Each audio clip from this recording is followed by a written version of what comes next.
ఈరోజు చాలామంది మన జీవితంలో వచ్చేవారు దేవుని మార్గంలో రావట్లే, వేరే మార్గంలో వస్తున్నారు. ఈ మాట జాగ్రత్తగా వినండి. మోస్ట్ ప్రాబ్లమ్స్ యవనస్తుల్లో చూస్తే దేవునికి విరోధమైన సంబంధాలు, అన్యులతో సహవాసాలు, తప్పుడు మార్గములు, తప్పుడు జీవితాలు. How can your life mix with sin?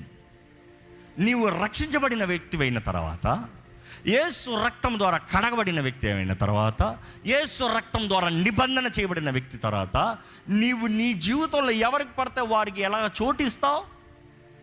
అలా ఇచ్చిన తర్వాత నా జీవితం ఇలాగ అయిపోయిందని మరలా ఎందుకు అడుగుతావు? The consequences is foretold. నువ్వు దొంగతో స్నేహం చేస్తున్నావు, దోచుకునే వాడితో స్నేహం చేస్తున్నావు, నాశనం చేసేవాడితో స్నేహం చేస్తున్నావు. ఆ పలానా వ్యక్తి నీ జీవితంలోకి వస్తా, ఆ స్త్రీ కానీ, ఆ పురుషుడు కానీ, ఆ పని కానీ దేవుని మార్గంలో రాలే. It came in a cricket way and you expect God to bless you. How can he bless you?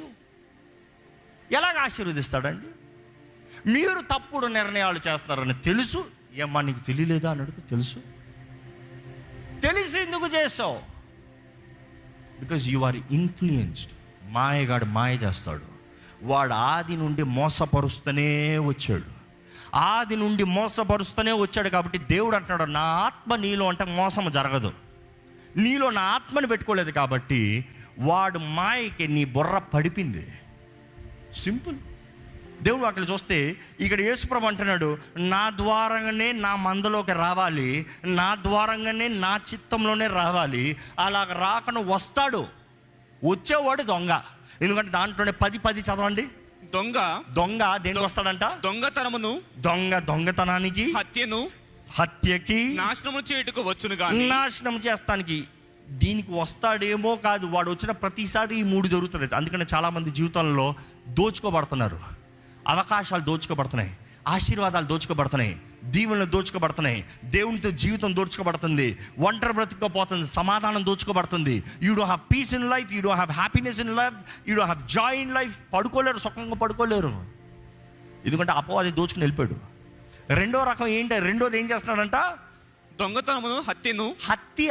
ఈరోజు చాలామంది జీవితాల్లో ఎన్నో విషయాలు చంపేశాడు. భార్యాభర్తల మధ్య ప్రేమను చంపేశాడు. కుటుంబంలో సమాధానం లేదు, కుటుంబంలో ఐక్యత లేదు, విడిపోయే పరిస్థితులు ఉన్నారేమో. జాగ్రత్త, అపవాది మీ జీవితాన్ని దాడి చేసుకుంటూ వెళ్తున్నాడు. ఇంకోటి ఏంటంటే నాశనము. ఈ 3 అపవాది చేస్తా ఉంటే ఒక మాట మిమ్మల్ని అడుగుతున్నానండి, మీరేం చేస్తున్నారు? ఏంటి నా జీవితం ఇంతే ప్రభువా అని ఏడుచుకుంటూ కూర్చుంటున్నారా? ఏడవాలని కాదు దేవుడు కోరేది, పోరాడమంటున్నాడు. సర్వాంగ కవచాన్ని ధరించుకుని పోరాడు.